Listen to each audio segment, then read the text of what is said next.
Boa noite a todos. Meu nome é Leidiane Machado e eu vou estar dando continuidade à explicação do capítulo 2, com o título A Psicologia no Império Romano e na Idade Média. Bom, é muito importante a gente estar compreendendo todo o período histórico para entendermos como que aconteceu a evolução da psicologia e também das ciências.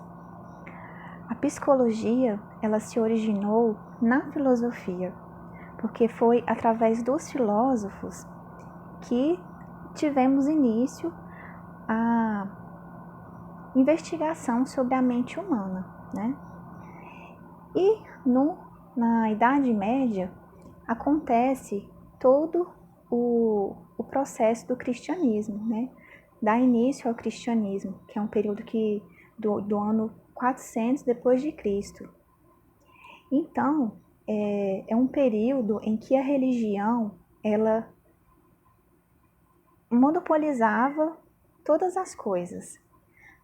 A Igreja Católica, ela falava, né, o que a gente tinha que aprender, da forma que esse saber tinha que ser passado, e se era relevante, se era aceito, né, no período. Então, a Igreja Católica dominava todo o período com o cristianismo.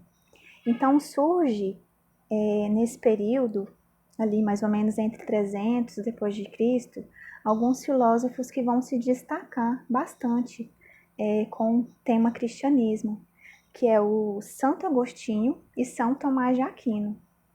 Santo Agostinho, ele tinha uma linha platônica, né? E ele usava o psiquismo para filosofar. Ele tinha uma ideia que a mente, a alma em si, ela explicava a existência de Deus. Então, a capacidade de pensar, ela ficava na alma. Já Tomás de Aquino, que viveu ali num período entre 1200 depois de Cristo, ele surge num período onde a Igreja Católica está passando pela reforma do protestantismo, né? E ele bebe ali das fontes de Aristóteles.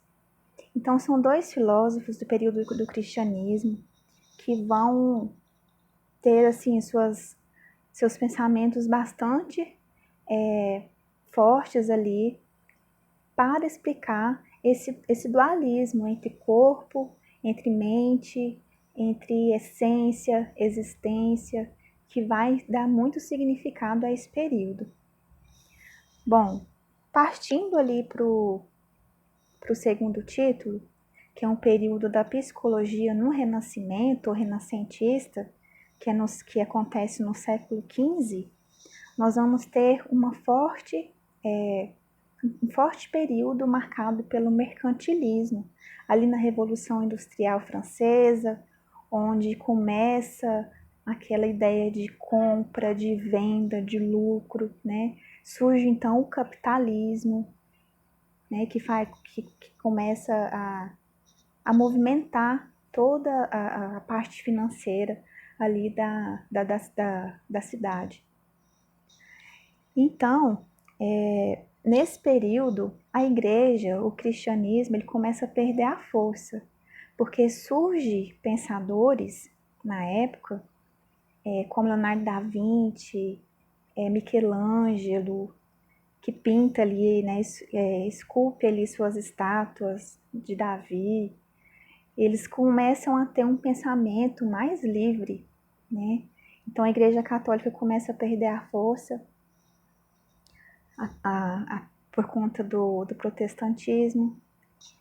E assim como René Descartes, filósofo matemático, ele cria também essa ideia de dualismo, que é o corpo, que esse corpo ele tem uma mente, uma alma, aliás, e que essa alma depois ela tem um espírito.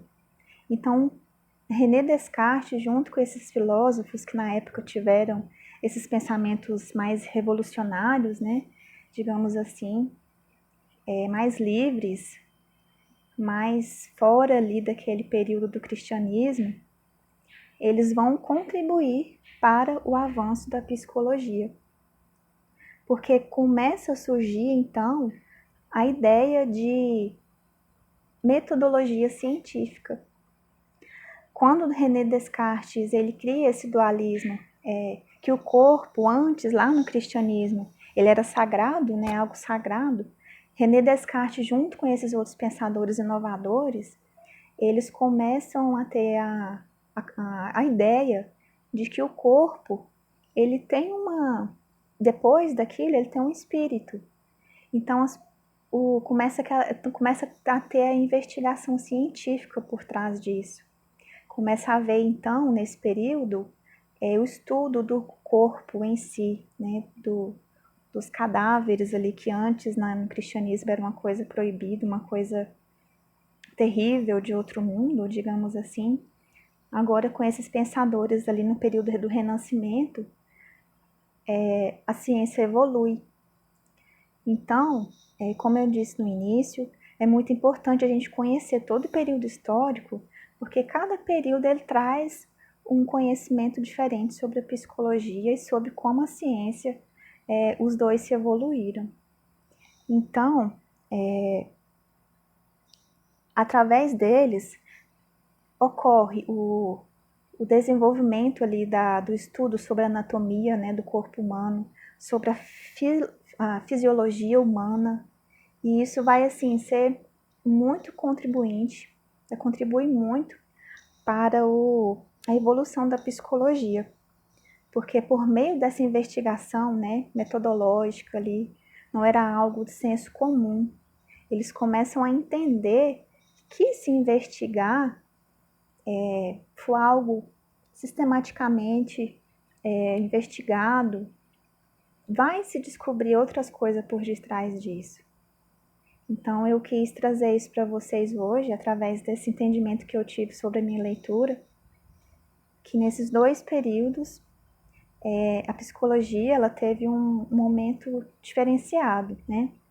Antes, monopolizado pela Igreja Católica, agora, num período do Renascimento, já no século XV, nós começamos a ter uma ideia mais revolucionária a respeito da psicologia e das ciências, né? Então, é isso, pessoal. Agora, vou passar para a próxima colega, que ela vai estar dando continuidade ao nosso capítulo. Boa noite.